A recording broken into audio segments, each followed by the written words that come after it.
Second episode के starting में हम जे को देखते हैं और वो डेथ की जगह पर होती है और वो बोलती है जे सुक कितना बड़ा बेवकूफ़ है, अगर कोई बिना पैराशूट के आसमान से कैसे छलांग मार सकती। फिर डेथ आती है और जे से कहती है तुम्हारे बारे में क्या ख्याल है, तुमने भी तो बिल्डिंग से कूद गई थी, चलो तुम्हारी तीसरी मौत की तरफ चलते हैं। जे उसे रुकने के लिए कहती है और कहती है कि मैं जब आसमान से गिरा था तो मेरी सारी हड्डियाँ टूट गई थी और पता है मुझे कितना दर्द हो रहा था। फिर डेथ कहती है तुम्हें सज़ा मिल रही है तो तुम्हें दर्द तो होगी ही ना। तो जे उसे कहता है कि अब मुझसे यह सब बर्दाश्त नहीं होता। डेथ कहती है तुम किस लिए माफ़ी मांग रही हो।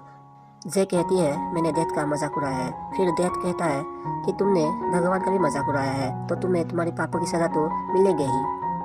जय कहता है क्या मैंने खुद को मारने की कोशिश की, क्या यही पाप है या मैंने कोई और भी पाप किया है। तो डेथ कहती है कि यह सब पता लगाना तुम्हारा काम है, मेरा नहीं है, और वो जय को गोली मार देती है। फिर अगले सीन में हम जय को हयोक्सु के बॉडी में देखते हैं जो कि एक हाई स्कूल स्टूडेंट होता है और जय एक लड़की को देख रहा होता है जिसका नाम डेन संगो होता है और वो एक वीडियो देखकर हंस रही होती है जो कि जेसीएफ की होती है और साथ में बोल रही होती है कि वो बिना पैराशूट से कूदा तो उसका मरना तो तय ही था।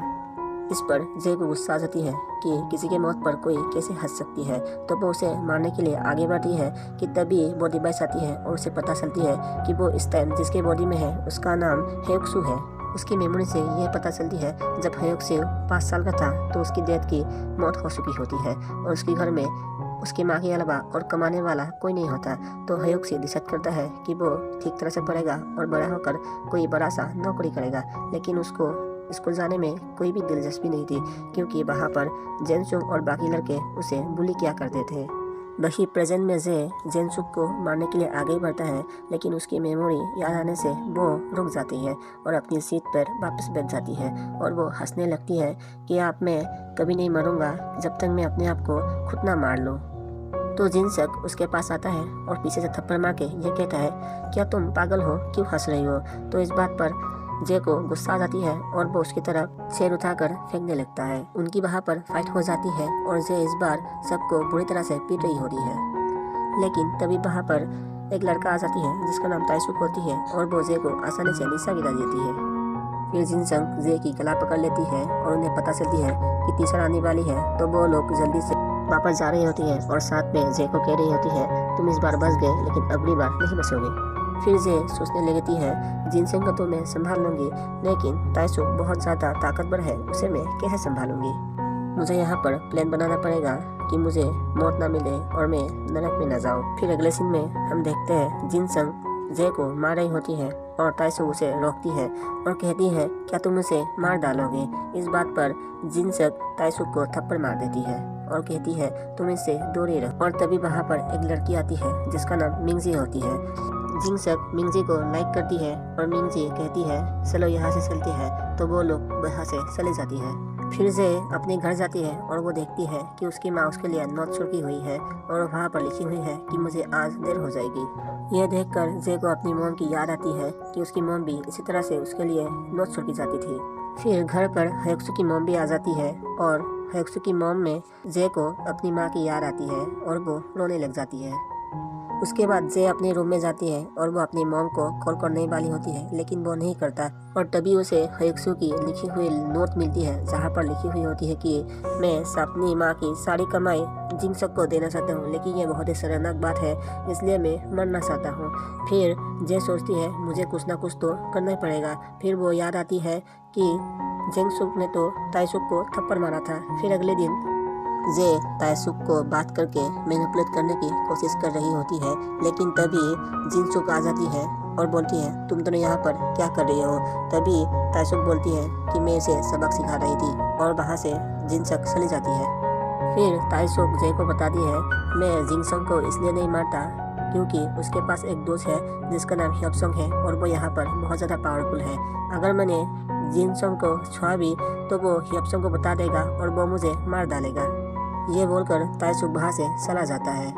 फिर हम सभी बच्चे को कैफेटेरिया में देखते हैं जहाँ पर सब लोग खाना खा रही होती है और वहाँ पर जेनसुंग आकर जे को थप्पड़ मार देती है। इस बात पर जे को गुस्सा आ जाती है और सारा खाना जिनसंग के ऊपर फेंक देती है और कहती है इस खाने को तुम एंजॉय करो, और वो वहाँ से चले जाती है और सभी बच्चे जिनसंग पर हंसने लग जाती है। फिर जिनसंग ताइसुंग को पकड़ने के लिए बोलता है, लेकिन ताइसुंग कहती है अगर मैं पकड़ने के लिए गया तो अभी का खाना मेरा स्किप हो जाएगा। फिर जिनसंग अपने दोस्त हियपसोंग को बता रही होती है कि एक लड़के ने मेरे साथ ऐसा ऐसा किया है। वही दूसरी तरफ ताइसुंग जे को कह रही होती है अगर यहाँ पर जिनसुंग का दोस्त हियपसोंग आ गया तो तुम क्या करोगे। जे कहता है तुम चिंता मत करो। इतने में ही जिनसंग अपने दोस्त को लेके आ जाती है, लेकिन तभी जिनसंग बहुत ज़्यादा क्यूट और इनोसेंट लग रहा होते हैं। हियपसोंग को वो कहती है कुछ हुआ है क्या, क्या बात है। और ये देखकर हियपसोंग बहुत ज़्यादा गुस्सा हो जाती है और जिनसंग को कहती है इस कमज़ोर लड़के ने क्या तुम्हें मारा है, क्या तुमने हमारी मजाक उड़ाने के लिए यहाँ पर लाई हो, और वो वहाँ से चले जाती है। फिर जिनसंग जे के पास आती है और जे के ऊपर हाथ उठाने ही वाली होती है, लेकिन तभी ताइसुंग उसे रोक लेती है और उल्टा ताइसुंग जिनसुंग को मार देता है। और इस टाइम के बाद से जिनसंग का राज नहीं चलता था, बल्कि स्कूल में ताइसुंग के राज चलने लगता था और अब जे को भी बुली करने वाला कोई नहीं था। जिनसंग क्लास से बाहर आती है और मिंगजी के साथ हियपसोंग को देखती है और मिंगजी जिनसंग को देखकर कहती है इडियट, और वो ये देखकर वहाँ से चली जाती है। फिर हम जे को देखती है जो कि वर्कआउट करने के लिए आई हुई होती है और वहाँ पर जिनसंग आती है और कहती है यह सब तुम्हारी गलती है। फिर जे कहती है हाँ मेरी गलती है, लेकिन शुरुआत तो तुमने की थी। ये बोलकर जे बाहर से चला जाती है और जाते समय एक ट्रक उसे एक्सीडेंट करने वाली होती है, लेकिन वहाँ पर ट्रक रुक जाती है। लेकिन तभी ऊपर से जिनसंग एक ईंट लेके आते हैं और जे के ऊपर हमला कर देती है और वो जे को मार देती है।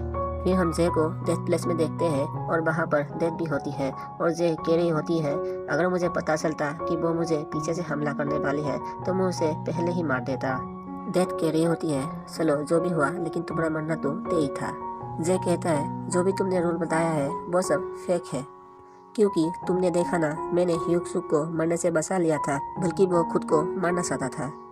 इस बात पर डेथ को गुस्सा आ जाती है और वो जे को दूर फेंक देती है और उसके ऊपर पैर रख के कहती है हियुक्सु तो बच गया था, लेकिन मरा भी तो वो तुम्हारी वजह से है और मुझे यहाँ पर कोई मजा नहीं आ रहा तुम्हारे हारने से, लेकिन मैं इसमें कुछ भी नहीं कर सकता। तो जे कहता है तुम मुझे ऐसे बॉडी में क्यों नहीं डाल देते जिसका जीवन जीना आसान है। डेथ कहती है ठीक है, और ये बोलकर वो जे को गोली मार देती है। फिर हम जे को किसी और के बॉडी में देखते हैं और उसे कुछ भी नहीं दिखाई दे रहा होता है। फिर उसका मास्क उतर जाता है और उसका बॉस पूछ रहा होता है कि वो पैसा और वो लड़की कहाँ पर है। तो जे कहता है मुझे कुछ भी याद नहीं है। इस बात पर बॉस उसे मारने के लिए जाती है, लेकिन तभी जे कहती है रुको रुको मुझे कुछ याद आ रही है, और जे उस डिवाइस की इंतजार कर रही होती है। तभी वो गैजेट आती है और जे को पता चलती है जिस बॉडी में अब वो है उसका उस बॉडी का ओनर जोनू है और वो एक गैंग में काम करती थी। और गैंग के बॉस के पास एक लड़की थी जिसके साथ बॉस बहुत ही बुरी सलूक करती थी। उस लड़की को जुनू बसा लेती है जिसका नाम युंजू होती है और उन दोनों में प्यार हो जाता है।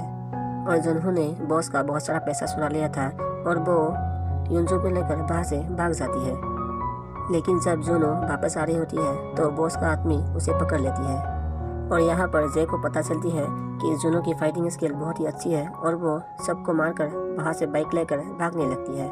लेकिन तभी बॉस जाग जाती है और सबको फ़ोन करके ये बोलती है कि जुनू भाग गया है और उसे जो भी पकड़ेगा उसे इनाम में पैसा दे दिया जाएगा। और जुनू का लोकेशन वो लोग ट्रैक कर लेती है और वो लोग उनका पीछा करने लगते हैं। और तभी जे भागते हुए ब्रिज पे आ जाती है और ब्रिज में एक्सीडेंट होने हुए वजह से बहुत बड़ा धमाका हो जाती है, लेकिन उस धमाके में जे बच जाती है और वो भागने लगती है। भागते हुए भी उसके पीछे बॉस के गुंडे लगे हुए होती है। और इसी के साथ ये एपिसोड खत्म होती है। तो मिलते हैं अगले एपिसोड में।